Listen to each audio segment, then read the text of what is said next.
Hello ladies and gentlemen, welcome to your Farming Simulator 15 mod spotlight. I've got a few mods today for you, and you're probably wondering why there's a hurleyman and a fertilizer spreader here. Well, this is our first mod. It is still early morning. This is the manual attaching script. Now this is an uploaded download, unfortunately, but it does download relatively quickly. So to use it, you just one thing, it does not disable normal attaching, so if you want to use it you can, if you don't have to. So you just hit Q to attach the implement. The PTO still needs to be attached, so you hit X. You can attach and detach the PTO at will, which means you can drag stuff around without the PTO attached, and once you get to the field you can attach the PTO.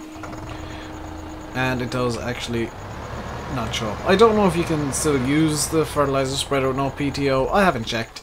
I would think so, because I don't think the game's smart enough to realise it. And unless the script specifically says so, it's gonna work. Now the reason I showed you that first was because that was the easiest one to show off. So if we go over to cultivators, we'll start off in. You can see we've got two cultivators here, the Simba Great Plains SL500 and SL500 new colours. They are both 66,280 to buy, 15 a day to own, require 250 horsepower, and are 5 metre cultivators. So let's buy both. So that one has no selectable colours. I'm guessing this one will. No? Okay. So the difference is what? The colour? Is that the only difference? Okay. I'm going to get a... needs 250 fast track. This is the same map I use for all the mod contest stuff, so it is a bit messy. And while trying to fix the map a bit and clear out everything, I did accidentally... well... bad things happen. Let's see if I can get a field here where I can test hard work. I'm just going to buy this one and set it hard worker off, I guess. Oh, this one over here is stubble. That's going to be a better test. The reason I want one with stubble or something that can be cultivated in is I want to see what happens with the cultivator itself, and just to double check that it does in fact work. I know a lot of people use it at the moment. I've seen the OEB guys using it, which means it probably is a very good mod. I never did check for any... yeah, no errors with this mod whatsoever. Either than this is the new colours edition, the other one is going to be identical. All that's different is the texture file. So, does this have a normal file? This looks like it's up there with Giant's quality in terms of how it shows up in game. Everything is in the right position. That is always nice to see. So I'm going to leave that running while I go back over here and have a look at our other mods. Because if we go to baling technology, to think of where it was, go right to the end here, we've got a small utility trailer from Triple Peaks, 8,500 to buy, 10 a day to own, tandem axle trailer designed to carry a skid steer and an extra skid steer tool. Awesome. So what we'll do is we'll get a skid steer with a bale fork and a spare bale fork. And it would help if I brought the pickup over, because this is most likely the vehicle you'll be using to tow that. So the reason about two bale forks is because they're the first in line. There's no grand scheme of me using nothing but bale forks on this map. Okay, so it requires a different hitch. Hurleyman, come to my aid. Could also be the manual attaches derping with the attacher joint, which wouldn't be unheard of, I'll be honest. Nope, just required a different hitch. So open, close, back plank is keypad 9. That's usually X. That's a very unusual decision. Okay.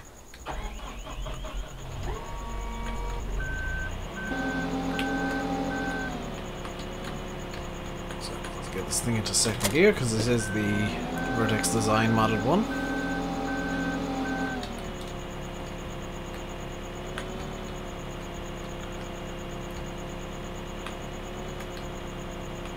Now, it is a bit of an unfair test using a mod on a mod, but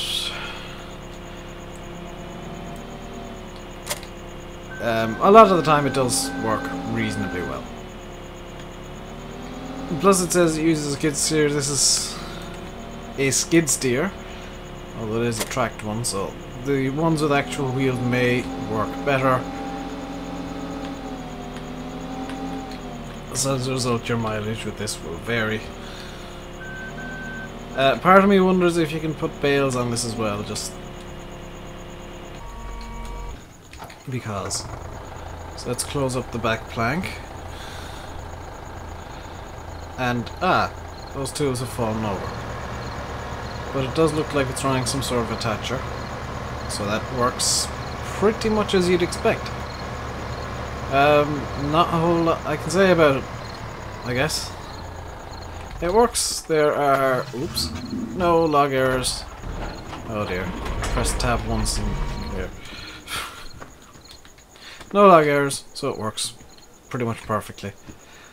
And as you can see, the big pile-up is still in the main yard. So our final mod today is Intellihandlers. And I'm going to actually buy the new Holland Intellihandler just because I know what this is. This is the JCB 536-70 Agri Loadall. 58.5, well, 58,300 to buy, 58 a day to own, 145 horsepower, and let's give it a look over now. The reason I bought the New Holland Telehandler is because by and large the JCB is a reskin. But there is one minor difference. There has been this little addition up on top. As it actually looks like it's from a skid steer. And it could well be. It looks like it's actually a...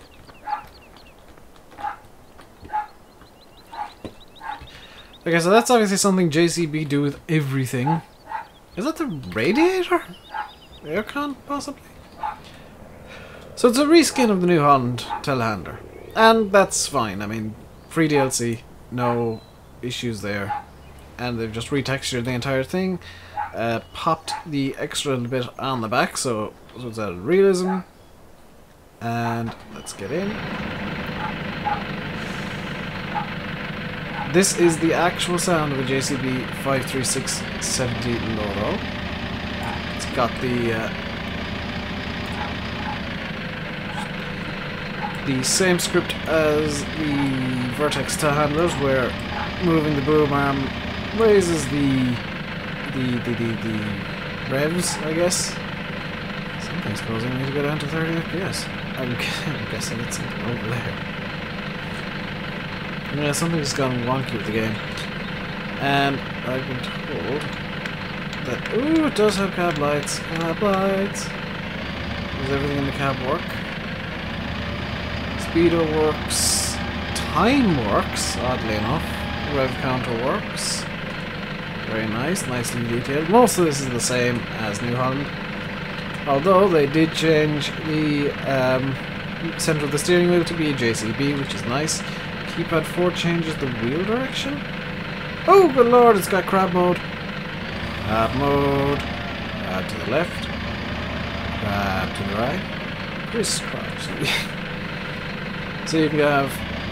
I'm just going to bring it back up onto the concrete slab over here. It'll be a bit easier to show off.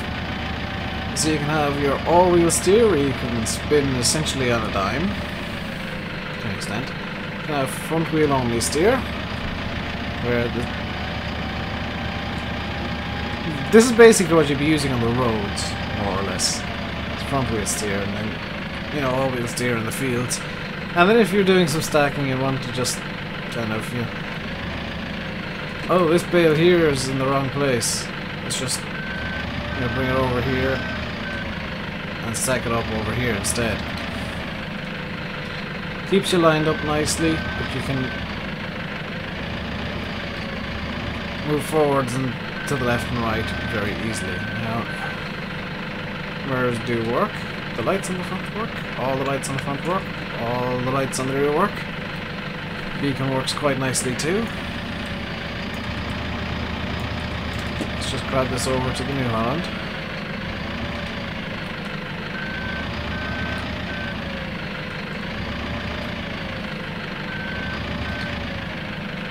So my grab mode is amazing and I love it. So let's go full boom out. You can see that is quite impressive. I believe this was the... I can't remember what I did in my DLC spotlight, but I think this was the longest telehandler reach. And the new one seems to be slightly longer than the JCB, but it could just be that they're missing. Yeah, they weren't lined. So yeah, it is just identical to the New Holland telehandler, which has an amazingly good reach. And it's about half the price, so really... If you get the load-all, you're getting it second hand. If you got drive control or something like that, you can fiddle the work hours in there. You know, this is one of the rare mod spotlights where I'm going to say these are all really, really quality mods. And the reason they're all really, really quality mods is because all of them are FSUK. The utility trailer is probably the least brilliant. It's good. I like the teeny tiny wheels. It's a good mod. There seem to be some minor issues.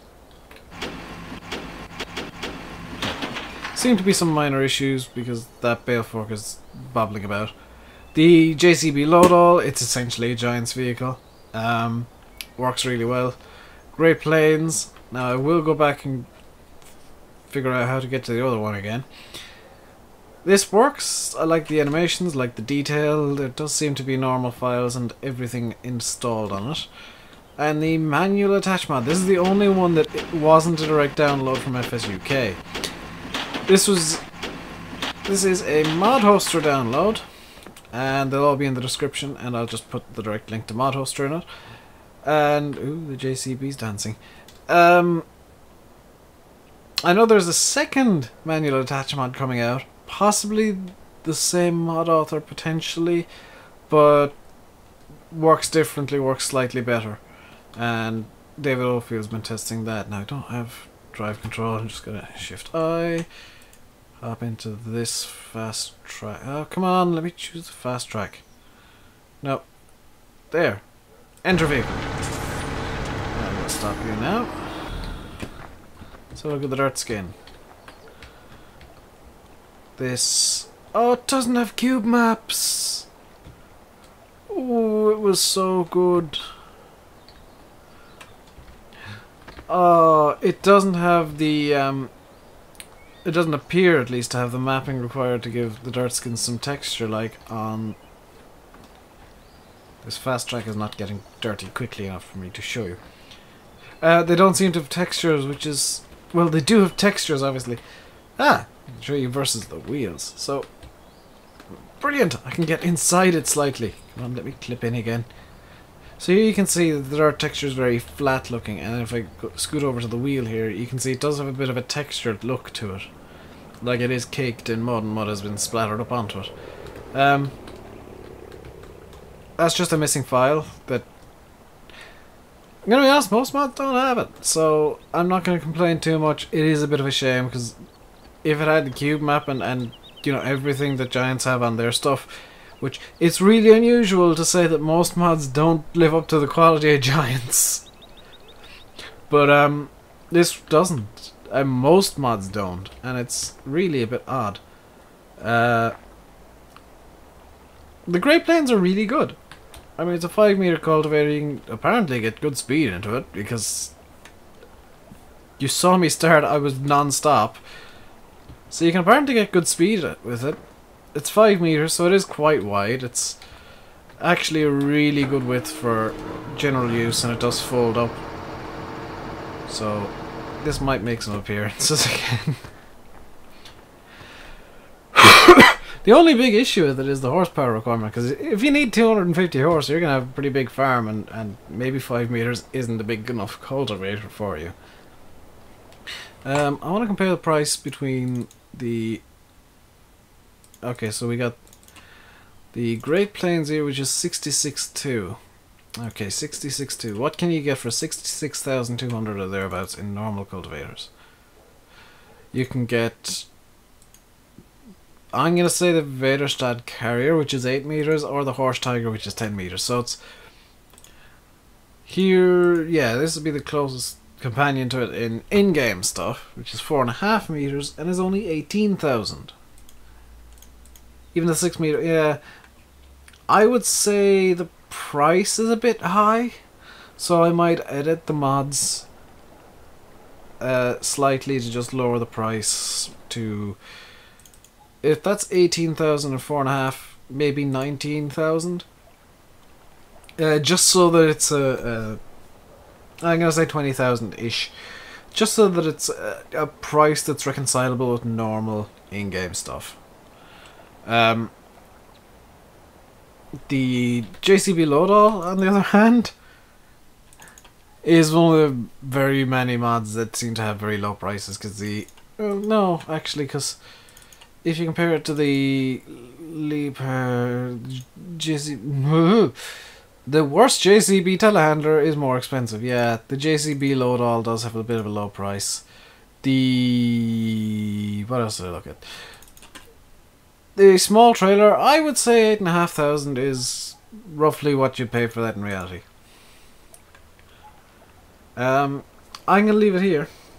Thank you very much for watching. I'll be back tomorrow with the map spotlight, Monday with more farm sim from Mulroy Bay, and Tuesday with more farm sim from Nuston, and next Friday with some more cars going fast, because that's a thing that I like.